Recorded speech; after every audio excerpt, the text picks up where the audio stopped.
Hey everyone! Today on the plastic canvas I'm going to show you a really quick and easy way to paint aged and weathered timber.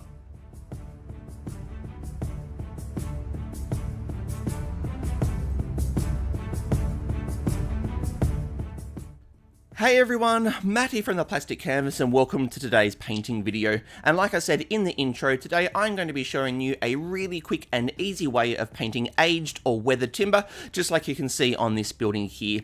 And like with the door here that you can see on the church, I will also show you how to make it look as though there are different species of wood. And to show you this, I'll be using the buildings from Joan of Arc by Mythic Games. But first of all, let's have a quick little look at what some aged and weathered timber actually looks like. So the main thing that we can see from these pictures here is that the wood has lost a lot of its colour and that it's happened inconsistently. For any of you that have decks at home, you'll know that the wood that's out in the sun fades and loses its colour a lot faster than the wood that's in the shade. And so this is the look that we're going to be trying to recreate today. Alright, so the first step is to base coat all of the wooden parts in a mid-tone brown, and for that I used earth brown. Now the reason that we're using a mid-tone brown is because the final step will be to put some washes over the top of all of this, and if we start with a brown that is too dark, then those washes won't have too much of an effect. So we start with a mid-tone brown, so that as those washes go over the top, it has a chance to darken it a bit.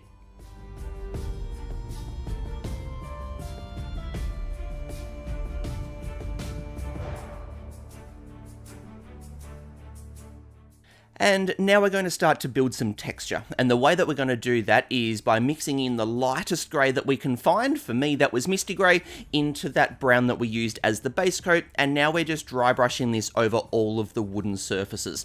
So this is going to catch all of the texture, so all of the individual boards or the wood grain that's been carved into it, but leave the deepest parts of that texture, that base coat colour that we used.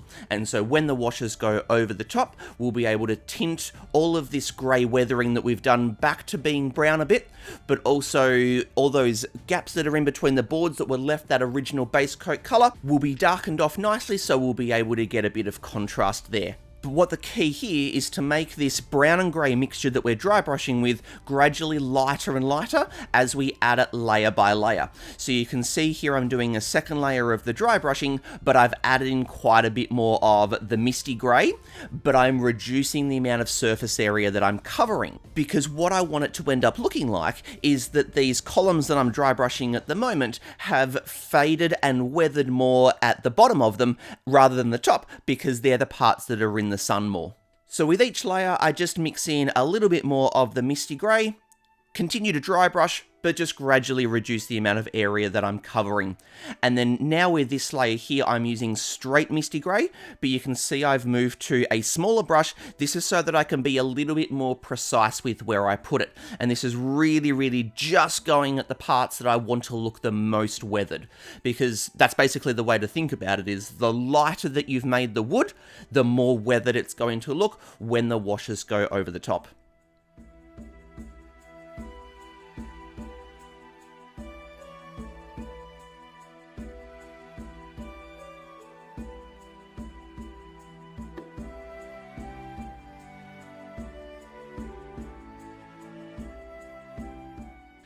And this here is the end of the dry brushing, so you can see I really concentrated it at the middle of the door and the bottom of the columns as well, because that's where I want it to look the most weathered.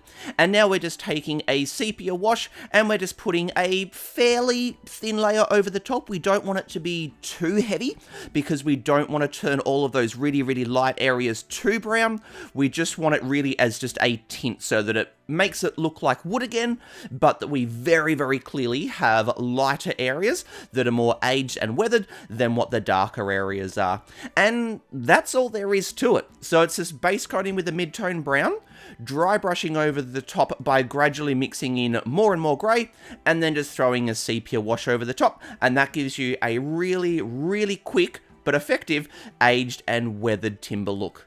but you may not want all of the wood that you're painting to look as though it's the same species, and so that's what I'm going to be showing you now with this front door on the church. So again, just base coated it brown as I did with all of the timber there, and then I'm following through with the same dry brushing step here. So just gradually mixing in more and more grey, but as I mix in more and more grey, I reduce the amount of surface area that I'm covering, and like with the door that was on the first building that I showed you, I'm building up most of this weathered effect towards the middle of it, just to draw the attention to there, until I finish with the final layer, which will just be straight Misti Grey, which will be right in the middle, picking out the main details that I want to look as though they are the most weathered.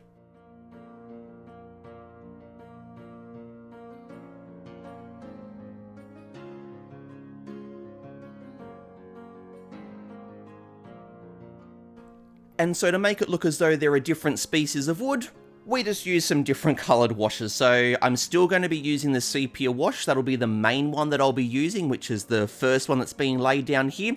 But then I'll also be using Agrax Earthshade, which is my dark brown wash, as well as Carroburg Crimson, which is my red wash, which will just make the wood seem a little bit warmer. So I laid down the Seraphim Sepia as the base coat wash, but then now I'm using Agrax Earthshade, my dark brown wash, right around the edge, just to really make it look as though the wood that's around the edge, which is kind of just in a little bit of shadow from the stone, is a bit less weathered. And then now I'm adding a little bit of red into the middle, which will just add a little bit of warmth and make it look as though it is a different species of timber to what the rest of the wood is. And the intention here was that it makes it look as though the wood that was used for those entrance doors is maybe a little bit more special, a little bit rarer, just a nicer type of wood than all of the wood that was used for the different beams and columns. But that's it. That's how easy it is to build up a really, really quick and simple but effective aged and timbered weather effect. So just to finish it off, we'll show you how it looks on some of the other buildings, but I really, really hope that you enjoyed this video. If you did and you found it useful, please consider giving it a thumbs up and hitting the subscribe button as well if you haven't, to stay up to date with future videos as they keep coming out. But that's going to do us for today. So until next time, this is Matt from the Plastic Canvas signing out. Happy painting, everyone. Cheers.